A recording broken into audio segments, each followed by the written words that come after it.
我係 Ken Sir，全職嘅多倫多地產經紀啊。2025年多倫多整體嘅樓價雖然仲係一個調整期，但係好幾個華人社區、熱門社區啊 ，con 啲力真係好誇張，特別係萬錦市同埋 York Region 呢一帶。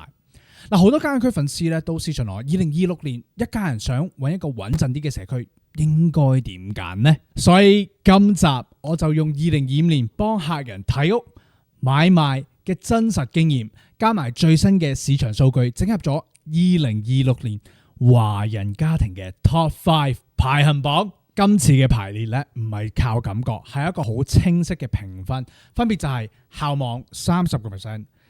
價格同埋 CP 值嗱，包括咗抗跌力啦，同埋未來升值嘅能力25%，生活配套同交通咧20%，華人社區氛圍同埋服務15%，長唔長遠住安全感呢啲咧10%。同時咧，我都會用翻4個家庭種類去做參考啦。第一就係年輕家庭有2個細路仔，就好需要校網同埋安全嘅社區啦。第二咧就係新移民專業人士要通勤方便，生活配套要齊全。第三咧就係半退休啦，提早退休嘅家庭好需要設備方便啦，同埋醫療配套好。第四咧就係有投資同埋自住嘅混合，希望自己住得舒服之餘，將來換樓都容易放。嗱，每一個社區咧我都會講晒嘅優點、風險。邊種啱邊種家庭同埋邊一啲人應該避一避，咁大家就可以對號入座。歡迎今個禮拜一齊加港區。我係 Ken Sir，全職嘅多倫多地產經紀。嗱，第5位咧就係 Angus Glen。嗱，2025年咧 Angus Glen都好多人講啊，尤其是呢個社區可以話係萬錦市最高質素嘅生活代表啦。高爾夫球場、社區豪宅氣氛好，街道企理，住戶嘅質素亦都高。近排 Union Village 呢個 project 大家都知道啦，1、2期已經起得七七八八，3期、4期未來賣緊嗰啲咧都開始陸陸續續上呢個樓花網啦。Angus Glen 有幾個面貌嘅。一邊就係好成熟嘅獨立屋社區啦，另外一邊咧就係而家有好多人追捧嘅新盤，好似係 Union Village 咁。呢一個係 Mintos 最新嘅發展樓盤項目。其實咧，佢分劃咗3個物業類型：獨立屋、2層排屋同埋3層排屋。獨立屋平均售價就係230至280萬，視乎於房屋尺數而定。2層嘅排屋平均售價就150萬，3層排屋咧平均售價係120萬。咁佢都係一個高品質住宅社區嚟嘅，所以配合咗好多唔同家庭嘅需求。Angus Glen 社區大約有56000人口，1300多間房屋住戶。而家嘅業主租客比例咧係高達81% 自住同埋19% 租出嘅。咁相比起以前 Union Village 未建成之前咧，業主係高達91%。所以話都俾我哋聽咧，其實 Union Village 好多投資作用嘅房屋。而家咧 Union Village 繼續係沙塵滾滾啊！咁所以我相信業主仲係未有心情打理屋外嘅美觀。價錢方面咧，獨立屋一向都係屬於萬錦市偏高嗰邊嘅啦，3000尺以上雙車房喺最高峰咧係200幾萬以上嘅。Of course， 2021年歷史嘅高位之後咧，價錢都明顯有回調，不過整體上都係一個高門檻嘅社區。校網方面咧 ，Angus Glen 受惠於 Pierre Elliott Trudeau 呢啲頂級嘅中學校網，對重視家庭教育嚟講咧係一定個加分位嚟。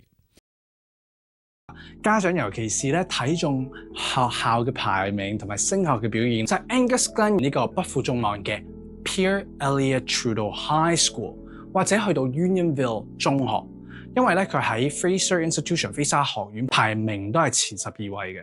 咁隨着 Angus Glen 咧越嚟越吸引一啲高質素嘅居民喺度定居啦，未來亦都有新嘅學校會喺呢個 Union Village 項目當中嘅 Buttonville公立小學亦都係非常之好嘅 ，EQAO 高達90%啦。咁佢嘅教學水平都係極之高。生活配套就唔使講啦，公園 golf course 寧靜嘅街道，隔離就係16街 Major Mackenzie， 同時去404高速公路咧都係大約15分鐘嘅車程，所以駕駛出入咧係好方便。但係 Angus Glen 就有幾個要認真考慮嘅位置，第一就係入場價係好高本身，短期內未必有以前咁 aggressive 嘅升幅啦。第二，做一個純粹嘅投資 cap rate 咧，一般都唔會太靚噶啦。咁呢一度咧都係適合自住同埋生活質素優先嘅家庭。總結嚟講 Angus Glen 係最適合已經換過一次兩次嘅屋，有穩定嘅收入，追求生活嘅品質、質素同社區嘅家庭，就未必適合嗰種首次置業啦，或者需要一個現金流比較緊，希望未來有高升幅幫自己追翻投資價格回報嘅買家。第四位 Greensbrook 嗱，第四位咧喺2025年 Greensbrook 社區都頗多人話帶我去睇屋嘅呢度，因為佢近年係萬錦市發展得好快嘅社區 ，CP 值都係幾高嘅社區之一，特別適合喺萬錦又頂唔上 Bursey、Unionville 價位嘅家庭。Greensbrook 社區房型比較多元化，由 townhouse、link house 相對細尺數嘅獨立屋都有。比起傳統核心區，入門檻咧亦都係低翻一截嘅。踏入2025年咧，可以期待其實而家發展商進一步想將 Markham Road 同埋 Donald Curzon 呢一批嘅土地推出更多 townhouse 嘅 project， 規劃目標將 Markham Road 轉變為一個混合用途嘅走廊。咁所以第日 Markham Road 咧一定會越嚟越熱鬧嘅，預期會增加咗33000個住宅單位啦，創造咗6000個就業機會，興建6個新嘅公園同埋2間學校。業主自住比例咧高達86%啦，咁就話咗俾我聽，屋主咧係好注重物業嘅外觀啦，同埋內面嘅保養，令到成個 Greensbrook 社區環境舒服啦。或者你未來喺 Greensbrook 想買屋咧，都知道呢一間屋唔會太差。Greensbrook 社區而家現時註冊咗嘅住宅超過12000間。校網方面咧，唔係成個萬錦市最 top 啦。對於大部分家庭嚟講，夠用同埋放心。環境咧喺 Greensbrook 都係一個好大嘅賣點，例如公園、綠化、步行小徑都好多啦。街道係非常寧靜啦，家庭感覺還好。中意戶外嘅感覺，散步嘅話都幾 enjoy 嘅。不過公平啲講句，第一就係知名度同埋光環咧，未及我哋萬錦市嘅三兄弟 Bursey、Wismer、Angus Glen 呢3個咁高啦，長遠嘅升幅咧係比較溫和嘅。第二咧就係公共交通相對嚟講亦都冇咁方便，家庭嚟講一定要用車，一定要揸車要為主嘅。所以 Greensbrook 好適合預算有限，不過想留喺萬錦校網嘅人啦，可以接受開車出入中師社區舒服嘅家庭。未必適合咧就係要 heavy traffic、heavy transit to downtown 或者係 York Region 其他嘅 office， 又一定要好核心嘅買家就唔適合 Greensbrook 啦。2025年第3位 Unionville， 第3位 Unionville 呢個就真係萬錦市嘅心臟，亦都係好多人心目中嘅 dream address。Unionville 最出名都係3樣嘢噶啦，校網就 A+， 好似 Unionville High School、St. Augustine 呢一種嘅名校咧，長期都係家長心目中嘅 top list top one。公立同埋天主教中學都係首屈一指，所以方便就可以到 Codell Public School， 咁都有成9.3分 ，Parkville Public School 咁都有9.4分，而 St. Justin Martin Catholic Elementary School 係神級10分滿分嘅。咁中學方面啦 ，Unionville High School 同埋 St. Augustine Catholic High School 喺萬錦市都係首屈一指。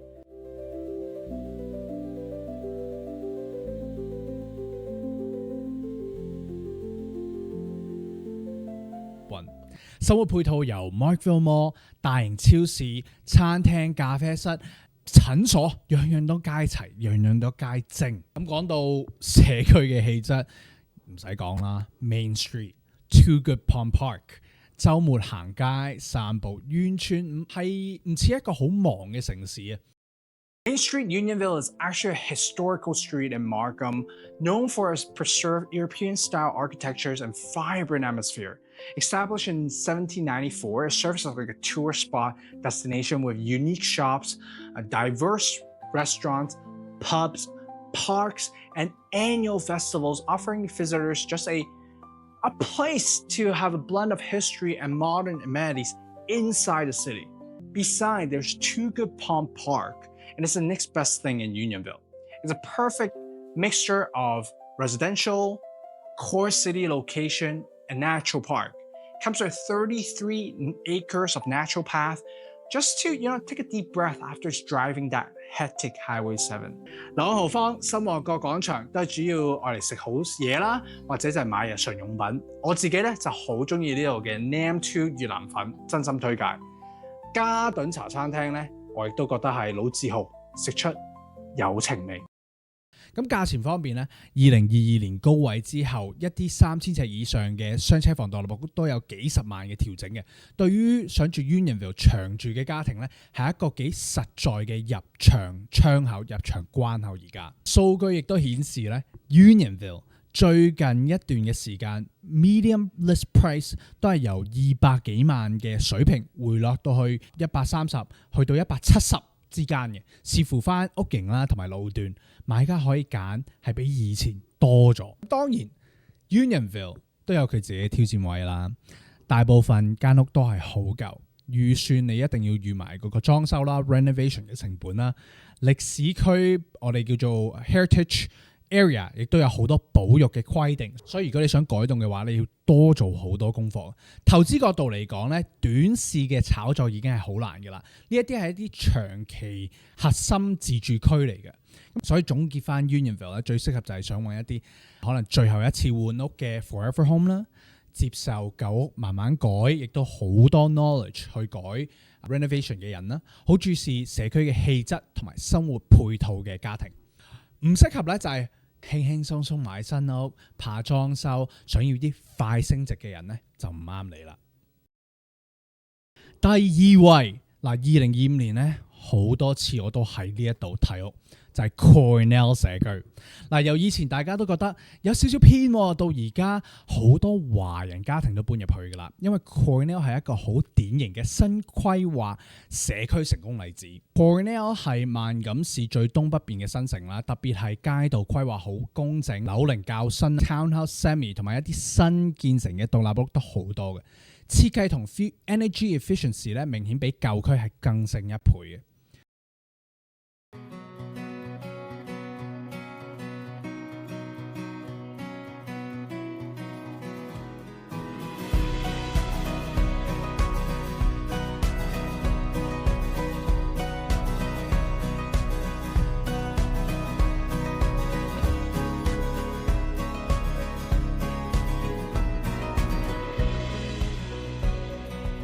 Cornell 社區花神月值，福地滿天，業主租客比例咧，業主高達90%，獨立屋亦都佔房屋總數5成半，排屋佔24%，半獨立屋佔16%，公寓佔5%。社區亦都陸續發展緊，所以好多新建成嘅房屋咧，令到你視覺上更加清爽。加上別具一格啦 ，Cornell 社區係特別多 coach house 嘅。咁咩係 coach house 啊？就係喺同一塊地加建一個住宅單元。而家有兩種嘅 coach house 嘅，一種咧就係連接住，另一種係獨立嘅。coach house 其實好處多多，壞處甚少嘅。壞處第一樣嘢就係私隱度減少咯。不過好處嘅第一樣嘢就係令到房屋價格增值。第二樣嘢就係租咗出去之後咧，最少多一班人幫你供緊樓。數據顯示咧 ，Cornell 年輕家庭比例係好高嘅，有60%以上咧都係有家庭加細路仔啦，1/3係華人，加埋其他新移民嘅種族，所以社區係好有嗰種嘅活力嘅。校網同教育嘅表現咧，如果放翻喺 GTA， 即係屬於都係高，即係中高上啦。以家庭區身份已經夠用。如果淨係講萬錦傳統嘅名校區，佢未必係排行榜嘅第一，但勝於新、舒服同埋穩定穩。小學朋友咧可以去到 Ridge Park 或者就係 Black Walnut Public School， 大致上小學都係喺8分或者以上。中學朋友咧可以去到 Bill Hogwarts Secondary School， 霍利斯學院安省739間中學，佢排名42。喺 Cornell 社區嘅校網竟然重要啦，不過更加重要嘅就係你仔女成長嘅環境啊。Cornell 社區唔單止日頭或者晚上，其實你真係見到好多細路仔咧喺街嗰度玩耍、暢遊、傾偈。仔女嘅課外活動亦都非常之重要，所以咧就要講到呢一度嘅生活設備啦。Cornell Park 喺呢個社區咧非常之出名。呢一個 Cornell Park 只係有1年新，感覺活潑、大張旗鼓、市政府富甲一方嘅公園啊！呢一度入邊有兒童嘅遊樂場啦、玩水區、滑板區、全場燈光嘅足球場、2個棒球場、網球場同埋而家最流行8個 pickleball 嘅球場。嗱 Cornell 咧另一個賣點就係醫療配套同埋社區嘅設備，例如 Markham Stouffville Hospital 同附近嘅新建成嗰個 Cornell Park 都係對於有長輩或者細路仔需要嗰種醫療支援嘅家庭嚟講咧係一個非常加分位嘅。即係 Cornell 去 Markham Stouffville Hospital 3分鐘車程，我有一啲朋友直情行過去 Markham Stouffville Hospital 嗰度生仔嘅，咁你就知道係幾近。要考慮嘅地方咧都有嘅。例如啦，地理位置係比較東北社區，所以通勤 commute 比 Bursey、Unionville 係長少少嘅。大部分嘅零售、商業配套都係一個發展期，所以唔係話一出門口就有嗰種好大型嘅超市城市嘅感覺。所以對於 Cornell 咧係非常之適合年輕嘅家庭，接受到揸車 commute 或者要新屋、要社區規劃相對合理嘅價錢家庭。未必適合咧，就係每日靠公共交通工具，要好核心地段 convenience 或者係好依賴步行生活嗰啲嘅家庭朋友啦。2025年嘅第一位，嗱呢個社區，我諗喺種種華人社區或者成個 GTA 咧，佢嘅跌幅係最少嘅。第一位就係2026年華人家庭最期待、最多人問我嘅社區，依然都係 Bursey 社區。嗱 Bursey 社區最大嘅賣點好清晰嘅，校網係全安省最有名啦，好似 Pierre Elliott Trudeau 呢一種頂級嘅中學，加埋 Stonebridge、Castlemore 呢一啲嘅小學，長年都係喺呢個前列嘅。所以就算啲家庭啱啱有 BB， 有咗 BB 幾年仲喺 daycare， 或者真係而家要立即去 public school， 都會獲 Bursey 社區。公園綠化又多咗啦，街道安全感又強咗啦，華人家庭比例高。社區補習班、興趣班、中文教會同商鋪都好齊全，好多屋主同家長咧都話 Bursey 好多時都唔係為咗嗰間屋嘅，係為咗成個教育嘅生態、同學補習、課外活動、社區 support， 加埋學生嘅成績表現同埋對小朋友成長係好有利。I would say top 3。咁 Bursey 社區有3個大優勢，第一，地理位置好。學校嘅網絡好，同埋口碑好，3個嘅優越小學，例如 Stonebridge Public School 9.7分 ，Castlemore Public School 亦都係9.7分 ，Bickett Farm Public School 9.3分。中學方面咧，學生亦都可以去到 Pierre Elliott Trudeau High School， 因為全安省739間中學入邊繼續排行第12。菲沙校園評分咧，佢係8.8分嘅。高中有提供 AB program。亦都喺 McMaster University Engineering 咧贏過幾個 Olympic competition 嘅。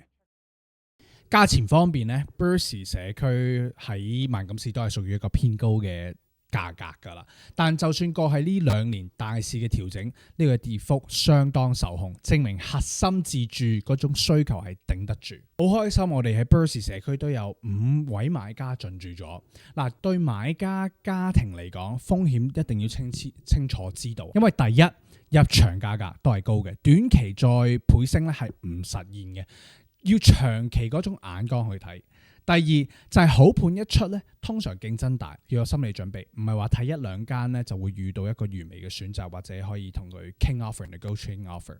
最適合咧就係同小朋友教育社區第一優先嘅家庭，計劃咗同社區可能住10年以上嘅家庭。未必適合咧，就係好注重短期升幅，或者手上即係個預算都比較緊啦，希望揾大尺數嗰啲嘅買家，呢一種就唔啱啦。好快速同大家整合一次啦。如果你係追一啲最高校網、長線穩定， Bursey 社區係一個首選。你想揾新屋、家庭氣氛、醫療配套， Cornell 社區好值得睇。你想要嗰種 vintage 感覺 ，OK， 歷史文化同超方便嘅生活圈呢， Unionville 仲係一個經典之選。嗱，預算有限，或者你都係想留喺萬錦市嘅話咧，就認真考慮 Greensbrook 社區。不過你話我 OK 嘅，即係我而家都買賣咗幾間屋啦，我不過好想住同埋好想有個 status of Angus Glen 咧 ，Angus Glen 就適合你。記住啦，每一個家庭都有自己嘅故事，都有自己嘅需求唔同嘅，咁所以有啲人係為咗小朋友，有啲人係為咗父母退休，有啲人為咗自己嘅第一間屋，有啲人為咗由準備 condo 升級到一個 detached townhouse semi 嘅 owner， 你又點樣對號入座呢？嗱，如果你而家係想揾社區咧，歡迎揾阿 Ken Sun On 啦，成為你小朋友可能揀社區，你就打 School 2026，我就會 send 一份校網同埋社區嘅地圖俾你啦。如果你係父母嘅，想揾退休安靜嘅社區嘅話咧，你可以留言打 Retire 2026，咁我就留言 send 一份最啱你退休嘅地區。如果你想知道以你而家目前嘅 budget，OK 呢5個社區可以買到咩嘅屋呢？你直接可以 WhatsApp 我或者 DM 我 IG， 連埋我下邊呢一個 Type Form 嘅表呢，我就可以立即俾到一啲真實嘅 case scenario 俾你，咁你自己再去考慮同選擇，同阿 Kent 一齊去睇屋。我係 Ken Sun On 啦，如果你中意我呢啲綜合數據、真實客戶故事同埋核地手冊嘅社區分析呢，記住喺呢條片嗰度 comment like and share。分享到就嚟到加拿大或者住咗喺加拿大好耐嘅時間啦，不過對於其他社區根本冇任何知識嘅話呢，都可以 send 呢一個俾佢哋。我係 Ken Sun On，全職嘅多倫多地產經紀。如果你有買賣同埋租嘅 any price point，I would like to be your guy。我哋下個禮拜繼續加港區。